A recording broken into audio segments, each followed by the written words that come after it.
Hello everyone, welcome to the channel just reasoning. कैसे हैं आप लोग? I hope you guys are fine. तो अब एग्ज़ाम है आईबीपीएस, आरआरबी, पीओ और क्लर्क दोनों हैं। तो जिनका क्लर्क होगा, अभी तो क्लरिकल का प्रीलिम्स बचा हुआ है और आईबीपीएस पीओ का आईबीपीएस क्लर्क का मेंस भी है 29 और 2 दिसंबर को। बहुत कम टाइम है। अब अभी आप आई डोंट थिंक आपको कुछ करना चाहिए। रेपो रेट, जो रेट्स वगैरह हैं गवर्नमेंट का, वो आप मतलब रिवाइज कर सकते हैं, बैंक न्यूज़ देख सकते हैं। तो this video is not going to be for IBPS clerk mains. मैं बना रही हूँ आईबीपीएस आरआरबी, पीओ और क्लरिकल को लेके। ठीक है, ऐसा नहीं है कि सबको सब कुछ आता है। मैं भी अभी जो जितना मैं जानती हूँ, जितना मैंने इतने साल तैयारी की है, तो उसके अकॉर्डिंग जो मैं करती हूँ, मैं बस वही शेयर करना चाहूँगी।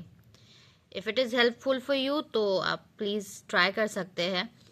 और सिंस 1 महीना बचा हुआ है आईबीपीएस आरआरबी पीओ के लिए, मतलब मेंस के लिए बोला जाए, 28 तारीख को मेंस से बोल रहे हैं दिसंबर में। तो आप अपने माइंड में तो सबसे पहले रखिए कि 1 महीना बचा हुआ है, तो पक्का पक्की 1 महीना तो आप लोग नहीं पढ़ पाएंगे। 4-5 दिन तो ऐसे ही चला जाता है। कुछ भी होता है, रीज़न में मन भी नहीं करता। कभी कभी 4-5 दिन अगर आप ज़्यादा पढ़ लेंगे तो एग्जॉस्टेड हो जाते हैं, एकदम दिमाग ख़राब हो जाता है, लगता है कि बहुत पढ़ लिए, अब नहीं पढ़ेंगे। तो उस हिसाब से आपको पूरा डे बाय डे नहीं करना है। टॉपिक्स पर ज़्यादा ध्यान दीजिए कि ये टॉपिक का कोई भी क्वेश्चन आए, नहीं छूटना चाहिए। एटलीस्ट पीडीएफ वगैरह इतना पढ़ लें कि हाँ, इस टॉपिक पर आए तो नहीं छूटना चाहिए। तो करंट अफेयर्स को लेके मैं थोड़ा सा बताऊंगी। ठीक है, तो कौन कौन से टॉपिक इम्पोर्टेंट हैं जो आपको 1 महीने में ऐसे बार करने हैं, मतलब इतने बार करने हैं कि इससे कोई भी क्वेश्चन आए नहीं छूटना चाहिए। ठीक है, सोर्सेज भी मैं बताऊंगी। तो the first topic obviously RBI in news, RBI से रिलेटेड, और मंथ्स कितने होने चाहिए वो भी मैं बताऊंगी। ठीक है, तो सबसे पहले आरबीआई न्यूज़ देख लीजिएगा। आरबीआई में से रिलेटेड आरबीआई एंड सेबी, ठीक है, सारे न्यूज़, नाबार्ड वगैरह, बैंक इन न्यूज़, बैंक्स जो जो एप्स के लिए, और अगर पेनल्टी लगाया है आरबीआई तो उस बैंक का न्यूज़। ठीक है, और बैंक का हेडक्वार्टर्स तो स्टैटिक में आ जाता है, और जब बैंक का पढ़ेंगे तो थोड़ा सा हेडक्वार्टर भी देख लीजिएगा। ठीक है, और उसका जो अभी एमडी सीईओ है वो। नेशनल न्यूज़ बहुत इंपॉर्टेंट हो जाता है, क्योंकि नेशनल न्यूज़ आजकल बहुत आता है, तो नेशनल न्यूज़ छूटना नहीं चाहिए। इंटरनेशनल न्यूज़ जो है वो भी बहुत इम्पोर्टेंट है।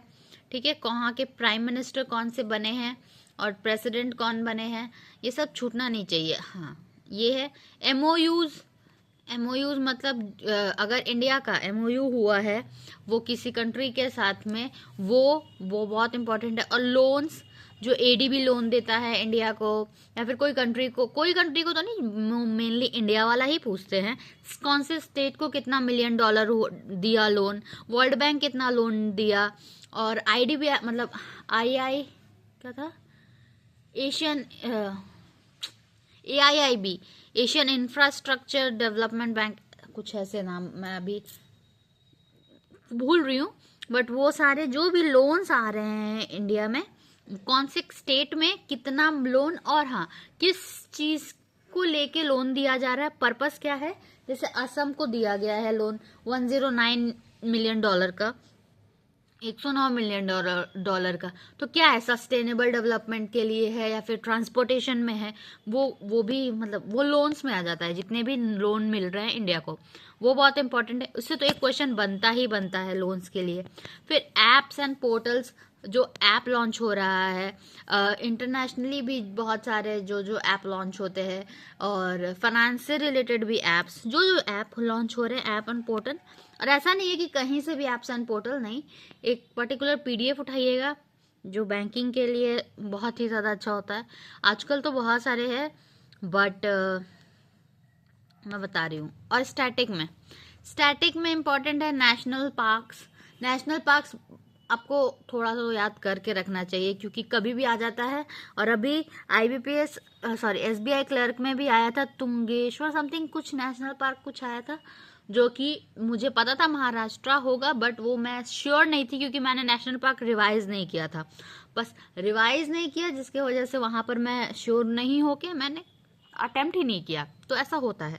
तो national park, wildlife sanctuary, these are very important topics, ये आप लोग कर लीजिएगा। स्टैटिक बैंकिंग करने का भी आपके पास टाइम है। आप एक बार आप कोई भी टीचर का, मैं तो कपिल काटपाल को बोलूँगी, कपिल काटपाल सर को, वो बहुत ही अच्छा बैंकिंग अवेयरनेस पढ़ाते हैं। तो आई वुड से उनका 8-8 घंटा का कोर्स है, ठीक है, यूट्यूब पर फ्री, यूट्यूब पर फी। अगर आपको बैंकिंग अवेयरनेस, क्योंकि अभी 1 महीना टाइम है आप लोग के पास, ये मत भूलिए कि अभी आप लोग के पास टाइम नहीं है, टाइम नहीं है, ऐसा कुछ नहीं है, बहुत टाइम है। 1 महीना है ना, तो आप लोग 8 घंटा का कोर्स है, 8 + 8 16 घंटा का ऐसे ही है। आप कंप्लीट बैंकिंग अवेयरनेस आप 2 दिन लगा के आप पूरा कंप्लीट देख सकते हैं। स्टैटिक उसमें आज पूरा बैंकिंग अवेयरनेस समझ में आ जाएगा। अभी आप देख सकते हैं, बट रिजल्ट आने के बाद में कोई टाइम नहीं रहेगा, आपको कुछ नहीं करना है, ठीक है। तो अभी आपका 1-2 दिन अगर है, आप 8 घंटा दे के आप इसको कंप्लीट कर सकते हैं। स्टैटिक बैंकिंग अवेयरनेस, बैंक्स के बारे में आपको सब पता चल जाएगा, क्योंकि आरआरबी में स्टैटिक से रिलेटेड क्वेश्चन बहुत ज्यादा पूछता है और कहीं से भी कुछ भी पूछता है। तो वो तो अभी आजकल ऐसा ट्रेंड ही है कि पूछते हैं लोग, तो ठीक है, हम लोग को पता होना चाहिए एटलीस्ट। तो इतने बहुत सारे, अपार्ट फ्रॉम दैट दिस, हम लोग का जो जो रेपो रेट वगैरह तो आरबीआई न्यूज़ में आ जाएगा। करंट का मॉनेटरी पॉलिसी का जो है आरबीआई रेट्स जो है वो भी इम्पोर्टेंट है। वो अभी नहीं, वो जब एग्जाम आएगा उसके 2 दिन पहले रेट्स देख लेना है। अगर अभी आप अभी आईबीपीएस क्लर्क है तो अभी आपको देखना चाहिए कि रेपो रेट क्या है, सीआरआर, एसएलआर, वो सब बहुत इंपॉर्टेंट होता है, ठीक है। और क्या इंपॉर्टेंट टॉपिक होता है, हाँ, जीडीपी फॉरकास्ट, कौन सा कहाँ से जीडीपी फॉरकास्ट किया गया है, जैसे फिच रेटिंग, एसएनपी ग्लोबल, या फिर आरबीआई, या फिर हाँ, ये लोग जो है नीति आयोग, ये लोग जो जो जीडीपी, इंडिया का जीडीपी बोलते हैं, फॉरकास्ट करते हैं कि 2025 2026 के लिए कितना है, कितना होने वाला है। वर्ल्ड बैंक भी फॉरकास्ट करता है, एडीबी भी बोलते हैं, एडीबी बोलते हैं, हाँ बोलते हैं। तो ये सारा फॉरकास्ट जितना जो एस्टिमेट होता है एक्यूरेट याद होना चाहिए। ऐसा नहीं कि 6.5 बोला गया है तो 6.3 भी हो सकता, नहीं, एकदम एग्जैक्ट, क्योंकि ऑप्शंस में वो एकदम एग्जैक्ट ही आता है। आप ऐसे नहीं सोच सकते कि ऑप्शन में 6 वाला में एक ही रहेगा, बाकी बात 7 पॉइंट ऐसा रहेगा, नहीं, ऑप्शन भी बहुत ट्रिकी होता है, ठीक है। तो आपको एग्जैक्ट अगर याद कर पाए नंबर्स के साथ तो आपको वो करना है। और क्या इंपॉर्टेंट टॉपिक है, बस मुझे लगता है इतना इतना जो मैंने लिखा था। और वो इंडेक्सेस भी बहुत इंपॉर्टेंट होता है, happiness index, global hunger index, उसमें इंडिया का रैंकिंग फर्स्ट 1 2 3 इंडेक्स जो है। अगर आपके पास टाइम है तो आप ये भी कर सकते हैं, क्योंकि ये भी आता है, ऐसा नहीं है कि नहीं आता है, ठीक है। इंडेक्सेस भी आता है।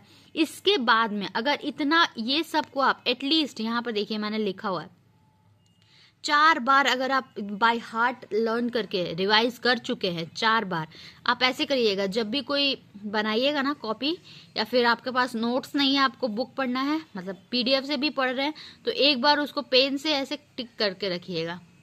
वर्चुअल पेन भी तो आता है, सेव करके रखिएगा कि एक बार पढ़ लिया है। दूसरे बार फिर जब दूसरे बार वही पेज को रिवाइज करेंगे, हर पेज के ऊपर में ये ऐसे टिक, सेकंड टाइम पढ़ रहे तो ऐसे, थर्ड टाइम ऐसे, फोर्थ टाइम ऐसे, ऐसे कॉन्फिडेंस भी आता है। और अगर आप 4 बार कम से कम आपको पढ़ के जाना है एग्जाम के पहले, सारा के सारे टॉपिक्स, ऐसा नहीं है कि बस एक ही या 2, ठीक है, सारे के सारे टॉपिक्स। और इसके बाद टाइम बच जाए, और ये भी बैंकिंग अवेयरनेस भी स्टैटिक वाला करना है, इसके बाद टाइम बचे तो आप जीआई टैग्स वगैरह देख सकते हैं। हाँ, नोबेल प्राइज का जो ट्रिक आता है, नोबेल प्राइज वाला, अभी एक वीडियो बहुत सारा मेरे चैनल पर, बस एक का फिजिक्स का मैंने डाला हुआ है, बट वो भी कहीं से देख के डाला था। तो आप यूट्यूब पर सर्च करेंगे Nobel prize winner tricks to learn this, तो आप एक बार में वो ट्रिक वाला 30 मिनट का वीडियो है, अगर आप देख लेंगे तो आपको फिर से नहीं पढ़ना पड़ेगा, आपको दिमाग में बैठ जाता है नोबेल प्राइज।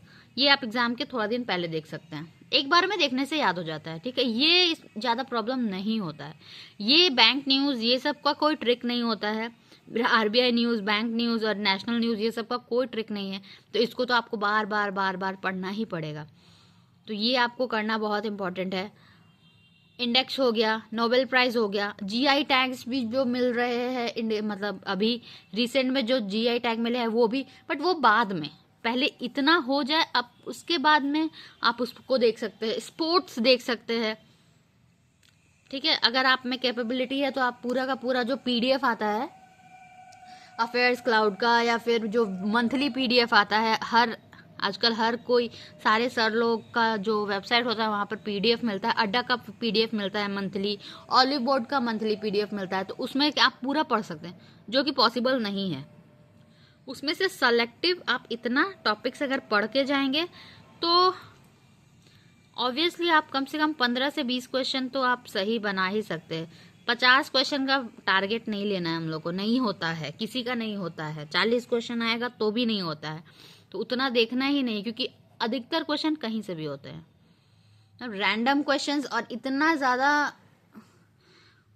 आपको क्या बोले, ये सब अगर आप खाली पढ़ रहे हैं तो बहुत ही अच्छा से पूरा पढ़ पढ़ के करना है। अभी आपके पास टाइम है, you can do it. 4 bar revision करने में बोल रही हूँ, हो सकता है। ठीक है, इतना ही टॉपिक्स में बोल रही हूँ, ज़्यादा नहीं। पूरा पीडीएफ पढ़ने में थोड़ा बहुत टाइम लग जाएगा। पहले आप ये 8 घंटा वाला बैंकिंग, स्टैटिक बैंकिंग अवेयरनेस करके रखिएगा तो एटलीस्ट एक कॉन्फिडेंस बिल्ड हो जाएगा कि हाँ किए हैं। फिर आरबीआई का न्यूज़ करिएगा, उसके बाद बैंक न्यूज़ करिएगा, ऐसे मतलब पैटर्न ये वाइज जैसे मैंने बताया है उसी टाइप से।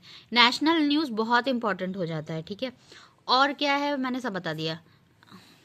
और क्या बताना है, पीडीएफ और वीडियो सोल्यूशन कहाँ से करना है, तो एक पीडीएफ उठाइए, अफेयर्स क्लाउड का उठाते हैं लोग। इस बार तो मैंने लर्निंग नीति का जो वो था क्रॉसवर्ड, उसको उठाया था, उसका पीडीएफ मैंने इस बार जो किया था एसबीआई क्लर्क के लिए।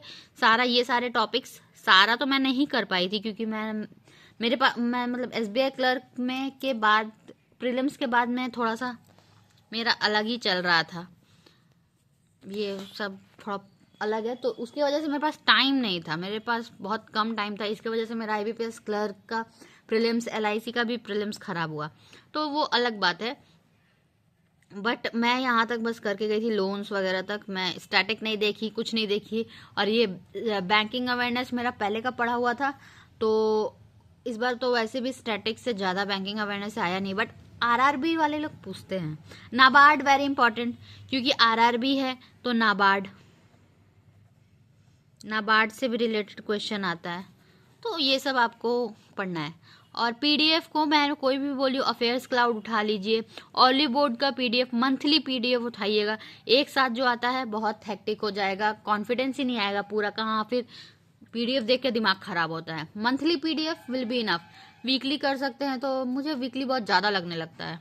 मंथली करो, मंथली पीडीएफ, और उसके बाद में वीडियोस भी बहुत इंपॉर्टेंट है।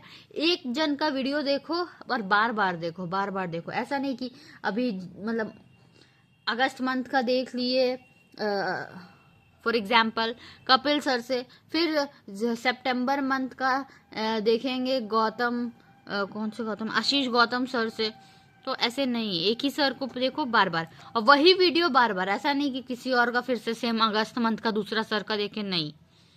सोल्यूशन अपना एक सोर्स पर टिके रहो। तो पीडीएफ के लिए एक सोर्स उठाओ, बार बार मल्टीपल रिवीजन। और वीडियो को भी एक सर का कोई भी वीडियो पहले देख लो, जो समझ आ रहा है, जिस पर ट्रस्ट है, जिसका दिमाग में घुस रहा है। पहले तो ट्रस्ट ज़्यादा इंपॉर्टेंट है, अच्छे सर उन लोग का देखो, उसके बाद में उसी को वीडियो को बार बार देखो, तो वो दिमाग में बैठने लगता है। ठीक है, तो ये 2 हो गया, बस इतना ही है। रिवीजन करना है, 4 बार रिवीजन तो बहुत ज़्यादा इम्पॉर्टेंट हो जाएगा, और 1 महीना है, किया जा सकता है। और कहाँ से करना है, तो अगर आपके पास टाइम है तो जुलाई मंथ से करिए, मतलब उल्टा जाइए, नवंबर पहले करना है, क्योंकि दिसंबर में एग्ज़ाम है, तो दिसंबर भी पढ़ेंगे। दिसंबर 15 तारीख तक पढ़ेंगे हम लोग, 15 दिसंबर तक।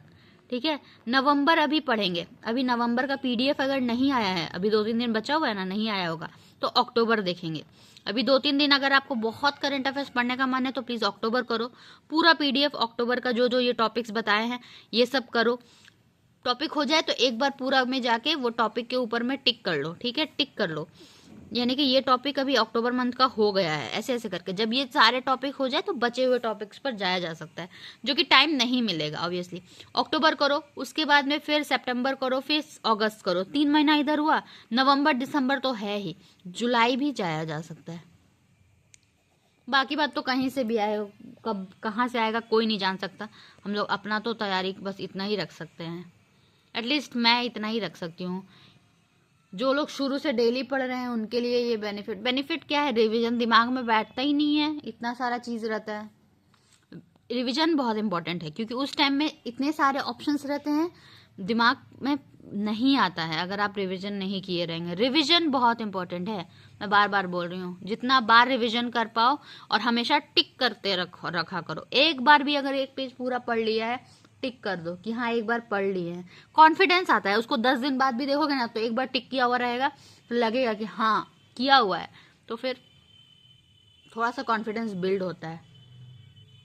बस यही बोलना चाहेंगे, मेरा तो यही स्ट्रैटेजी रहता है। और आप लोग अगर कुछ गलत है कुछ है तो आप लोग प्लीज़ सजेस्ट करिएगा, और अगर अच्छा लगे तो वीडियो को लाइक करिएगा, चैनल को सब्सक्राइब करिएगा। Thank you for watching. और अभी ये पेपर वाला चल रहा है मेरा, अभी तक लैपटॉप ठीक नहीं हुआ है, क्या बोलूँ मैं। लैपटॉप जब ठीक होगा तो मैं उस पर ही स्क्रीन पर करवाऊँगी, ठीक है। और अगर वीडियो अच्छा लगे तो प्लीज़ लाइक करिएगा, और थैंक यू। और ये वाला क्वेश्चन स्ट्रैटेजी का वीडियो किसी ने पूछा था मुझे, कमेंट किया था, उसके लिए मैंने बनाया, ठीक है जी। Thank you for watching.